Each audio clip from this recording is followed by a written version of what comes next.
3년 전에 그 미국 대통령 선거가 있기 바로 전주에 많은 미국 사람들이 존경하는 존 맥아더 목사님, LA 근방에 있는 그레이스 커뮤니티 철치라고 하는 교회의 담임 목사님이시죠. 오랫동안 그곳에서 목회하셨고 아마 올해 연세가 80 되신 걸로 알고 있습니다.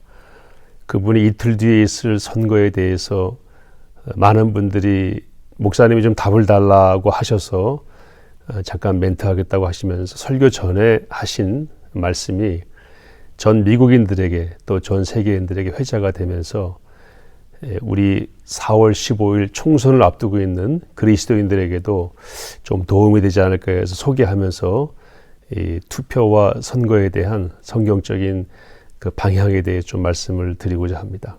그때 존 맥아더 목사님 하신 말씀이 의외로 여러분 선거에 너무 기대하지 마십시오. 정치에 너무 기대하지 마십시오. 알지 않습니까? 역사를 통해서 정치가 우리에게 희망을 준 적은 많지 않습니다. 이렇게 말씀하셨어요. 그러나 그럼에도 불구하고 현대사회에 많은 기독교에 대한 도전이 있습니다. 교회에 대한 도전이 있고 공격이 있습니다. 무엇보다도 하나님 말씀, 진리에 대한 도전이 있습니다.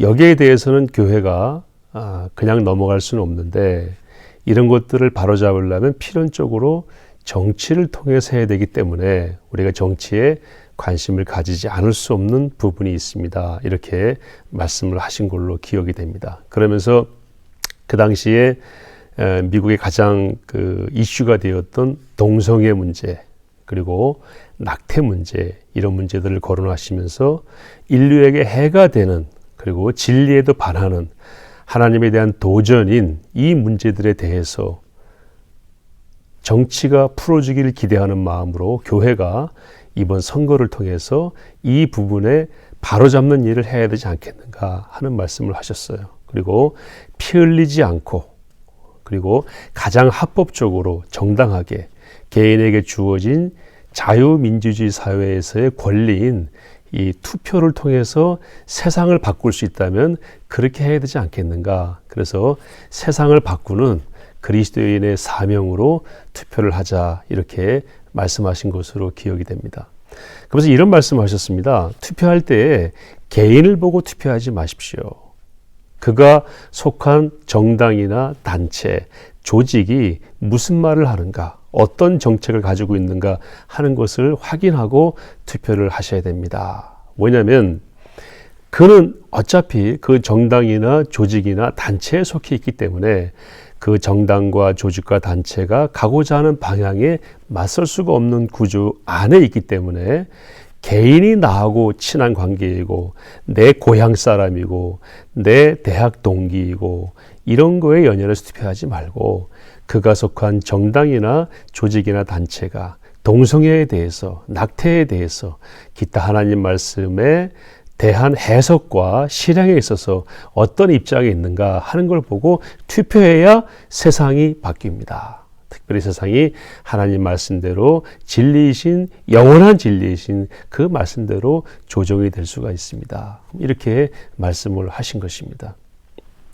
이제 우리가 4월 15일 투표가 매우 중요하다 이렇게 말씀들을 하고 있습니다. 돌이켜보니까 중요하지 않은 투표는 없었던 것 같아요. 중요하지 않은 선거도 없었던 것 같아요. 모든 선거, 모든 투표가 국민들의 자유로운 결정에 의해서 그 이후에 나라의 미래를 방향을 잡는 것이기 때문에 참 중요했다 그렇게 생각이 됩니다.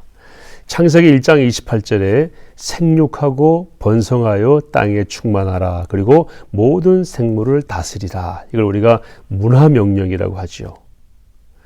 그래서 우리는 실제로 총칼을 가지고 다스리고 정복하는 것이 아니라 하나님의 원리와 하나님의 말씀의 원리와 하나님의 능력으로 세상을 섬기며 세상을 바꿔나가고 그 말씀의 원리대로 갈 수 있도록 하는 것을 세상을 정복하는 것으로 해석을 하고 이것을 문화적인 복음에 의한 문화적인 변화다 이렇게 해석을 할 수가 있을 것 같습니다. 그리고 에베소서 말씀을 보게 되면 1장 23절 말씀 보게 되면은 교회는 그의 몸이니 세상을 충만하게 하는 자로 충만하다 이렇게 되어 있습니다. 세상을 충만하게 하는 그분은 예수님이시고 예수님으로 충만한 곳이 교회이기 때문에 예수님으로만 충만해 있다면 교회는 하나님의 공의와 사랑으로 세상을 충만하게 해야 되고 또 할 수 있다 이렇게 말씀하고 있어요.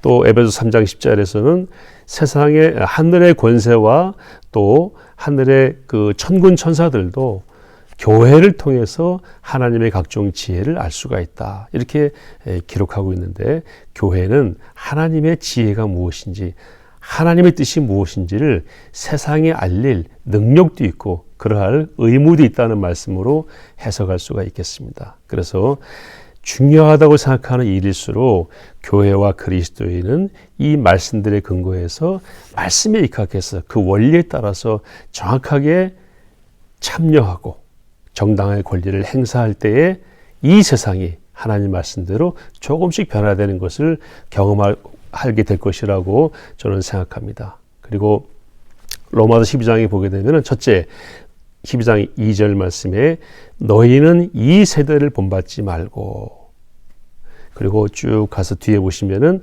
하나님의 선하시고 기뻐하시고 온전하신 뜻이 무엇인지를 그 원어의 말씀에 의하면 입증하라.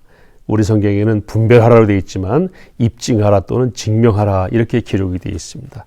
하나님의 선하시고 온전하신 뜻이 무엇인지 그것을 또 기뻐하시는 것이 무엇인지를 우리의 삶을 통해서 우리의 참여를 통해서 증명해내라. 하나님은 이걸 기뻐하시지 않습니다. 하나님은 저걸 기뻐하시지 않습니다. 하는 것들을 입증해내라 하는 명령으로 성경은 말씀하고 있는 것입니다. 이번 투표, 이번 선거 어떻게 해야 될지 모르겠어요. 알려주세요 하는 분들 참 많더라고요. 이 당을 찍으세요. 저 당을 찍으세요. 그렇게 말하는 거는 그렇게 좋은 답은 아닌 것 같아요. 하나님 말씀에 입각해서 어느 당이 거짓말을 안 하는지 물론 거짓말 안 하는 정치인은 없겠지만은 다 한다면 어디가 더 그래도 적게 하려고 그러는지 어디가 더 법을 잘 지키려고 하는지 어디가 더 국민과의 약속을 지키려고 하는지 어디가 더 그 모든 정책이나 정강정책이나 내놓는 공약들이 하나님 말씀에 조금 더 부합한지 하는 것들을 잘 살펴보면서 그에 합당한 선택을 할 때에 우리의 선택은 매우 값진 선택이 될 것이고 우리의 선택으로 세상은 바뀔 것이라고 생각합니다. 우리가 잘못 선택하면은 잘못 선택한 것의 결과로서 결국 우리가 그 어려움을 겪게 된다는 사실을 꼭 기억하시면서 예배드리는 심정으로 퀴티하는 심정으로 선교의 모든 과정에 참여하시고 우리의 권리를 아름답게 잘 행사할 수 있기를 바랍니다. 나 몸이 아파서 투표장에 가기 어려워하는 분들은 옆에 분들에게 좀 부탁도 하시고요. 정 어려우시면 저한테도 전화하세요. 제가 모시고 투표장에 가겠습니다. 하나님께서 허락하신 이 좋은 자유 대한민국의 권리를 잘 행사하시는 그런 귀한 기회가 되시기를 바랍니다.